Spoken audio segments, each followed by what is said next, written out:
Kia ora whānau and welcome to Science at St Pat's Silverstream.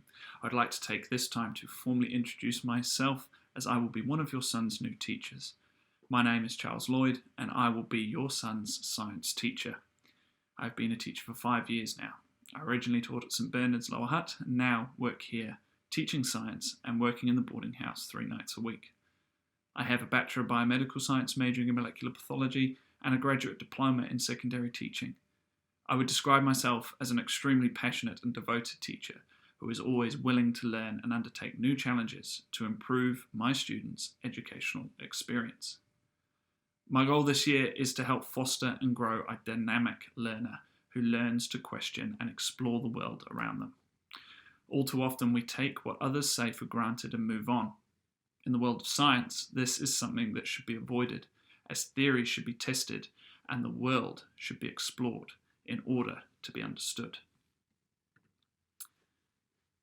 This is where things will begin to look a little different from your traditional classroom. This year, my junior science program will continue with its gamification overhaul. If you are new to this program and terminology, what does this mean exactly? The first thing people tend to think of when they hear about this is that the students will play video games instead of being directly taught, or they will be glued to their screens. Please let me assure you that this is not the case. Gamification, in its simplest form, is the application of game design elements and principles into a non-game environment. In this case, to your child's classroom. But why am I doing this? Well, the video game industry is worth billions and billions of dollars annually.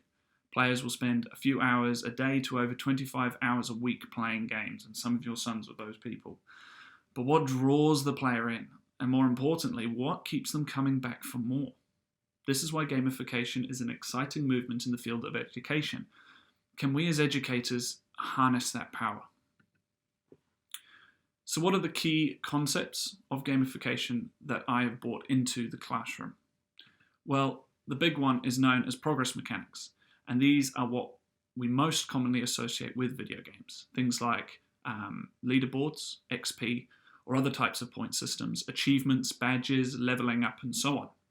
This from a student's perspective is a major draw of gamification because it rewards students frequently at all different mindsets, from the competitive, the game lovers, the team players, the high achievers, the collectors, etc., etc.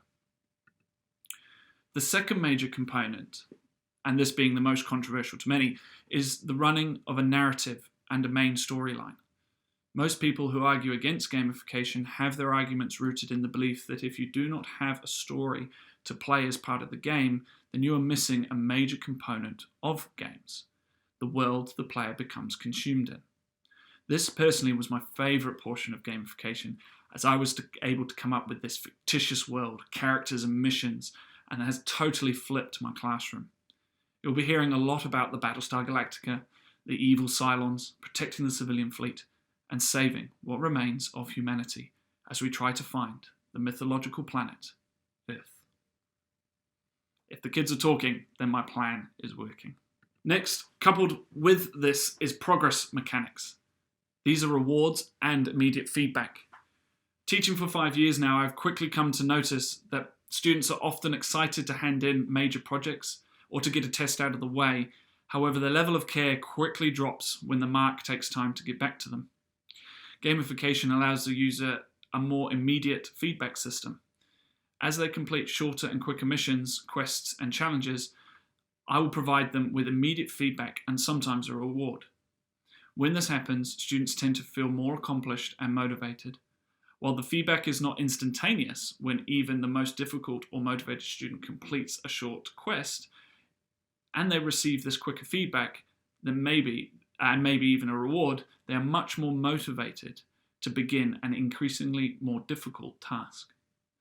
On that note, in order to keep everyone up to date and the information at their fingertips, having learned to do something that resonates with every 12 to 14-year-old, I have built an app. Yes, you heard that correctly. This year, your students will be able to load an app onto their devices, be it their smartphone, Chromebook, or laptop, that will contain what they need for the entire school year. It will contain important dates of upcoming events. It will show them their rank, how much they have progressed in their missions, how much golden health they have, links to every single note provided in class, and so much more. I'm very excited about this edition and cannot wait to see how it works throughout the year.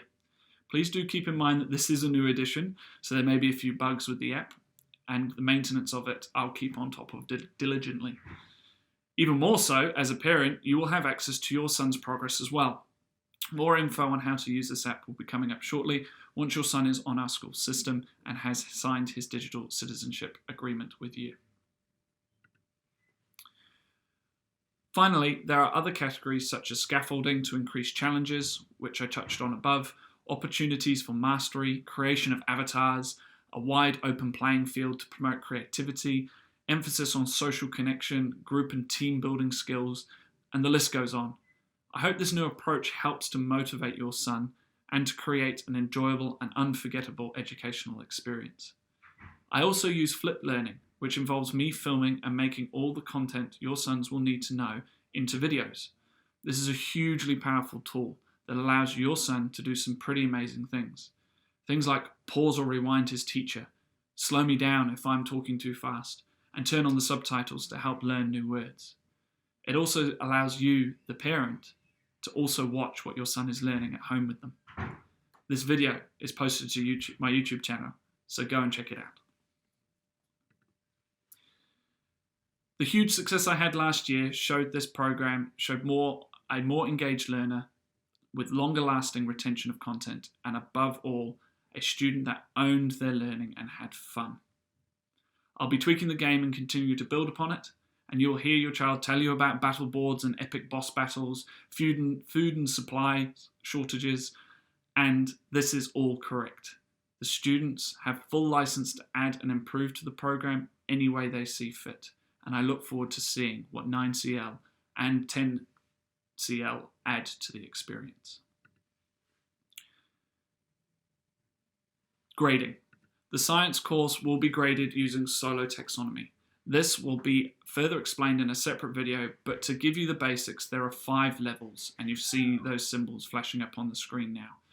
Pre-structural, the red one, unistructural, yellow, multi-structural, green, the blue one is relational, and the purple one is extended abstract. The first 3 levels here are all about how much you know or can do. The last 2 levels here are more about the quality of what you know. For example, knowing 1 or 2 bits of information or being able to complete a task as part of a skill with some guidance maybe from me, the teacher, would put you at this unistructural level. If you knew lots of key information or could confidently complete all parts of the skill, you'd be more multistructural. To jump to the relational level up here, you would need to link lots of ideas together to form a more complex overarching view of the content. To jump to the final level of extended abstract, we're talking about taking the relational level ideas and applying them to a new context or problem, or trying to form your own opinion based on evidence. Our program is a bit different from more traditional approaches to the curriculum, focusing on vital skills that scientists need to use and then apply these into the 4 different worlds of the New Zealand science curriculum. These skills are further broken down into a set of sub-skills, which you can see in these rubrics here. Each of these sub-skills has examples of what they look like at each solo level. This will be given to your son at the start of each of their topic or world or context that they're in, so they know exactly what they have to do. This is where the power of solo shines. Throughout the topic, they will be able to use these rubrics to continually strive for improvement.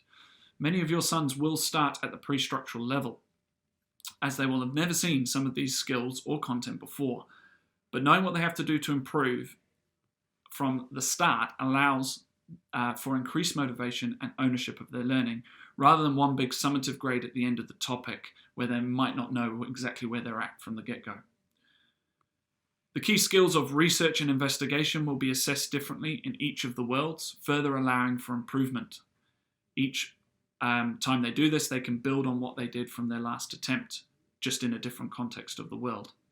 Each world will also have a more traditional checkpoint test which will be more of a long answer type question, which will allow them to showcase what they have learned from the content that is related to that world. Finally, in term 4, they get to showcase what they have learned through an individual self-directed science project of their choice. Finally, as well as the app, I have built a website, which I'll provide the link for in the description below, just in order to keep all of the students and you guys, the parents, up to date with all the information and courses, as I said, until the app is built. It mirrors the app, generally speaking, and it contains all the necessary information to help your son, as well as yourself, navigate through this year. Any missing work or important documents will be downloadable from this site, and it will be there'll be an outline of key dates and times in regards to assessments that are coming up. Regarding the website, if you feel there is something that it is lacking or there is an error on the site and I should be aware of, please get hold of me so I can make those changes. You can also track the progress of the gamification here as well. Finally, should you have any questions or comments or concerns about anything from the course or what you've heard in this video, please do not hesitate to contact me. My email is on screen there. I will also welcome emails about anything I should be aware of, from family vacations to sudden emerging issues. My door is always open. Again, I look forward to meeting you and working with you all throughout the course of this year. Also, again, should you have any questions, comments, or concerns, please do not hesitate to contact me. All the best, and I wish your son good luck.